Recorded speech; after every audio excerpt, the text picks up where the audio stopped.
Some of our viewers struggle with anxiety, sometimes even depression. What sort of impact does that have on our body? And what would you recommend for an individual to maybe eat or not eat to really heal themselves? That's a great question. And I've become friends through the years with Dr. Daniel Amen of the Amen Clinics, who is a psychiatrist who now he believes, as I do, that most anxiety and depression is actually coming from the gut and from our microbiome. And that I've had him on my podcast, the Dr. Gundry podcast, and he said, I think we should actually probably get rid of the term mental illness and focus instead on, gut illness, gut dysbiosis. Women know this very well. They have a gut feeling, and they're absolutely correct about this. We now know that so many of the compounds that calm us and make us feel good, like serotonin, for instance, or GABA, are actually produced by the microbiome in the gut.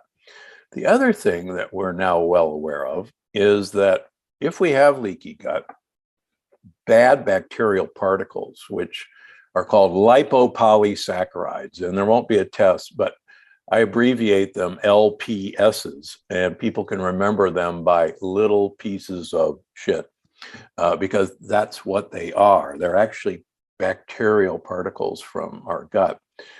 Can get through the wall of our gut, and actually your brain senses these particles, and your brain immune system, called microglial cells, goes on high alert and literally attacks your own neurons, in a self-defense gone wrong.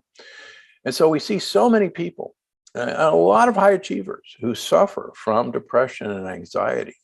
And when we get them eating foods that foster good bacteria, and those foods, for instance, are prebiotic fiber.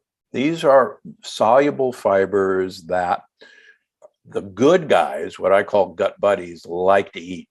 And these good guys make a host of these compounds that are now called postbiotics that actually go to the brain and say, hey, everything's fine, relax, everything's good. And it's just amazing how many people we can actually get off of their antidepressants, their anti-anxiety drugs, just by changing the food we eat.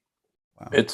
It's like Dr. Amen said, who would have guessed? Again, up until a little over 10 years ago, nobody knew that this incredible organ existed within us. And nobody knew the power that these single cell organisms have over us.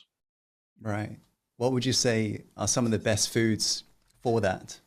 Great. So some of the best foods are, there's a sugar molecule that we can't digest called inulin. And inulin is present in a lot of foods. For instance, it's highly present in asparagus. It's in the chicory family of vegetables. So radicchio, what many people think of, that Italian red lettuce, that it's in most grocery stores now. Belgian endive, which is easy to find.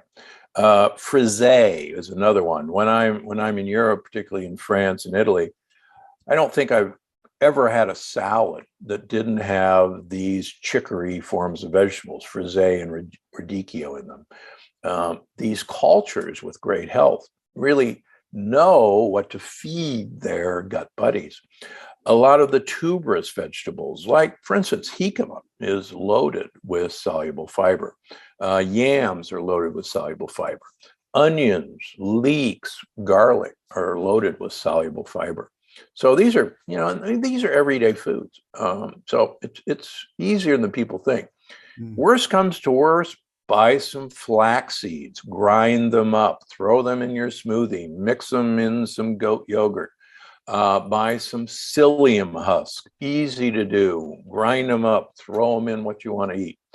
The more soluble fiber you get into your diet, the more you feed the good guys and the more happy compounds they produce for your brain.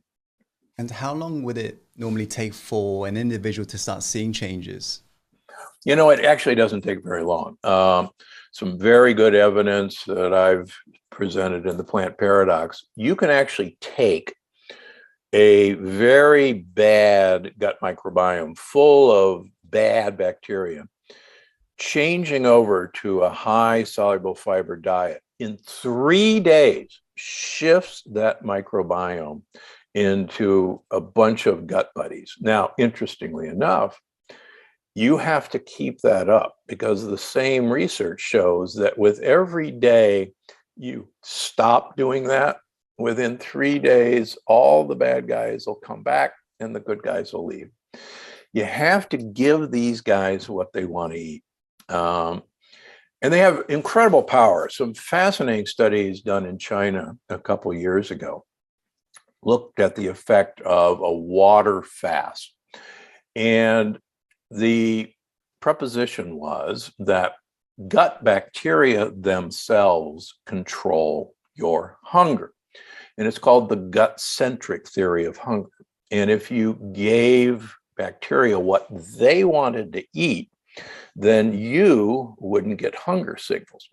And so what they did is they put people on a 14-day water fast, and half the individuals were given 100 calories of prebiotic fiber. That means calories that the humans couldn't digest, but the gut bacteria could. And the individuals who got the prebiotic fiber had absolutely no hunger for 14-day water fast, whereas the individuals who didn't get the prebiotic fiber were hungry. And so you think about that and go, wait a minute, what these guys are eating is actually, controlling whether I'm hungry or not. And we know that these gang members, what I call the bad bacteria, actually control our appetite for certain foods. These gang members want simple sugars and want saturated fats. And if you want to describe the American diet, the Western diet now, it is loaded with sugars and saturated fats. And you can show in both animal and human studies that if we do a fecal transplant with bad bacteria into skinny rats, skinny humans, that they will become fat because they will change their food preferences. And that's really scary that these organisms can actually control most of our behavior.